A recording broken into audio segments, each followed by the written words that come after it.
আসসালামু আলাইকুম রহমতুল্লাহ। আপনারা অবগত আছিলেন যে আমি কিছুদিন আগে সরিষা বপন করছিলাম। এই যে সরিষা এখন দেখেন একটু বড় হয়েছে।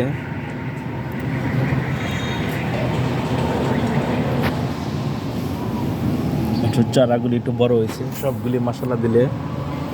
আবার ওই জায়গাও লাগাইছিলাম, ওইখানেও বড় হয়েছে। দূরে থেকে দেখতে পাচ্ছেন না মনে হচ্ছে। এই পুকুরে মাছ ছাড়ছিলাম, মাছটাও আস্তে আস্তে কালকে 2টা মাছ ধরছিলাম অবশ্য।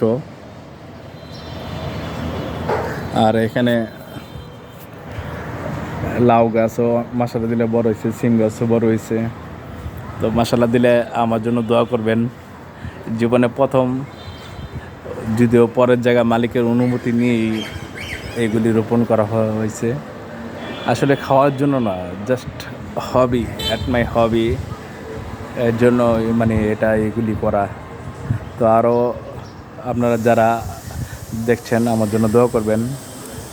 এটা জাস্ট মানে fun and enjoy and at my hobby, just hobby.